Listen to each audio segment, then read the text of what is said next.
I always get freaked out coming to your country because you're customs officers. Man, they got a lot of power, those guys. Way too much power for any federal employee, you know. For example, they're the only federal employee that I can think of that can at any point just flip you over and look in your butt. Right there. That's too much power, and I don't remember voting for that. Do you? Should go to ballot, big campaign, look in our butts. No.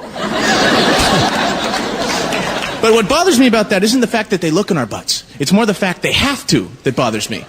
Because that means there's people out there actually bringing goods into the country via their butts. Now, here's what gets the old wheels a turning in my head, okay? When customs finds something in your butt, how do you act surprised?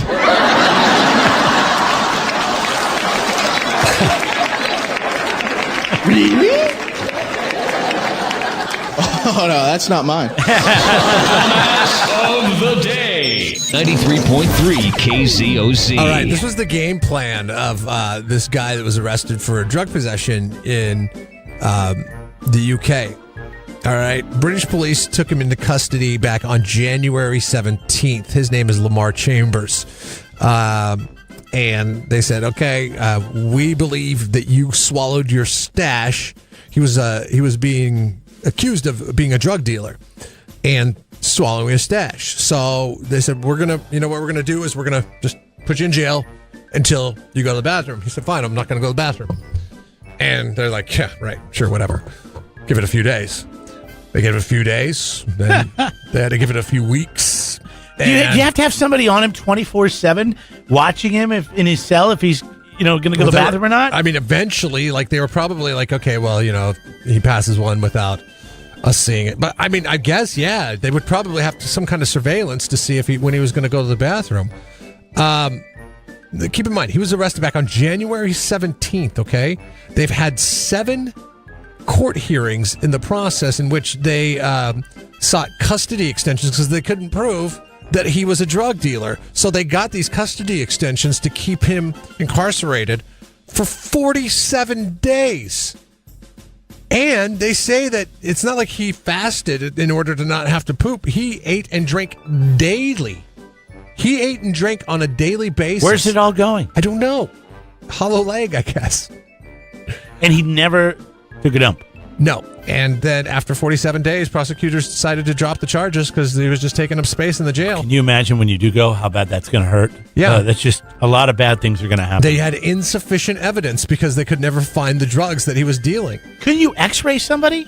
I would think there's like some sort of MRI or something that would, they do this. Women try to, we've seen those x-rays, right? In news stories we've read where they shove things up yeah. And then they x-ray them and there's a gun or there's this or that. Yeah, but this is... Where did this happen again? This happened over in UK. All right, so maybe they just don't want to x-ray people. After he was released, he was taken to the hospital and treated because that is insane. And it is believed that is the longest anybody in custody has gone without poop. I think that's the longest anybody's ever gone on this planet. Yeah, but there is proof of people going longer, I guess. The human body can go longer without pooping, but usually in those cases, it has been people that have been fasting for long periods of time because you could fast for like a month. Your body can go like 5-6 weeks without eating something, but he ate daily. He went 47 days. Daily. 47 days without taking a poop. Yeah, that's insane. Insanity. I mean, I remember when I went 3 days and I had to use Imodium AD. It is because we were camping and I was just like, in 3 days, we're going to be back. Yeah. Keep in mind, he did not have access to any of those performance-enhancing drugs. Right. And my plan wasn't to hold it for 3 days and not go again until the last day hit. I went, you know what? I haven't gone in 2 days. I'm going to take one more Imodium AD and I'm going to wait till we get home later this afternoon. Because we were camping. We had a jet boat ride, all this kind of stuff. And then when we got to the shop, this whole we got back to the thing's cabin. working out pretty good. Give me another one of those Imodium. We had to go, put the boat on the trailer, drive it back. It was about a mile, and I ran. I ran in, and I remember how bad it hurt, and not where you release it, but up inside me, like the cramping. I would not want to be within a mile of this guy when he went to the hospital and did whatever they had to do. I mean, are you flushing as it's coming out? Because I would imagine at some point oh my gosh. You would fill the bowl. Yes. You're like, you might hand me the air freshener. We're going to need it on this one. My gosh. Dude, I got to give you props for... They should have been putting like fiber powder in his food. Who knows? Maybe they did. You know what I mean? I mean, they Just to had make it more 7 painful. court hearings to see in which they could get custody extensions in which they were granted them. Wow. And then eventually they're like, well, we can't prove it. We just can't prove it, man. How do you make this guy dumbass today? He held it for 47 days so he didn't get arrested. Probably did irreparable damage to his body. A bowel transplant. What if he had drugs up in there? You know? Lamarr Chambers. I mean, dude, tip of the hat for the tenacity. You're stupid, though. You're stupid. You are dumb. But I guess you showed then. Congratulations, you're Jeff and Jeremy. Dumbass of the day. Jeremy goes on a camping trip. I've been on this camping trip. It's been over a decade since I've been on it, but I used to go on this camping trip with him all the time. He's continued to go for a decade. And 2 decades. 2 decades. Well, yeah, 2 decades now. And this is a trip in which you practice your survival because you're out there in the wilderness. That's a little funny. But that's a stretch, yes. But we have 5 coolers full of beer. Yeah. You're out there in the wilderness with no way to go to the bathroom. So you have you do it like the old school days. You dig a hole. We bring shovel and toilet paper. You dig a hole and you go. It's sometimes not always the river method, although. But the thing is, it's not just about going. It's when you go, because you don't want to go in the middle of the day when it's 105 because it gets hot in this canyon. So you have to either go like early in the morning or late at night. True. Yes, absolutely. Or jump in the river and use the river method. River method is you point downstream. Release. For the release. Your brown trout. Yes. And then after it's cleared the area, you don't go in an eddy or anything. You have to actually practice some balance in a fast moving part of the river. After it has cleared the area and he's not going to come back and get you, then you turn around and you do a 180. Yeah. And then you do the natural bidet. The river bidet. I love it. I've never done it. It's the best way to do it. You've done it. A couple of our other friends have done it. I prefer to do it on land. It's horrible for anybody downstream who might be using the water for whatever reason. But and the other thing in a pinch, you gotta make do.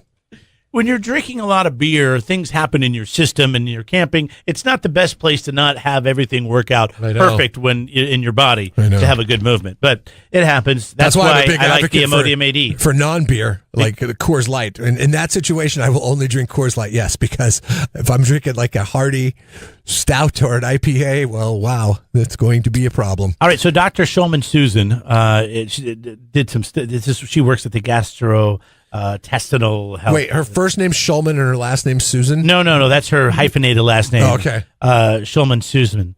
Anyway, so she has come up with some things about going, and I guess everybody's curious. I'm pretty regular. What do you think the most normal time to go is?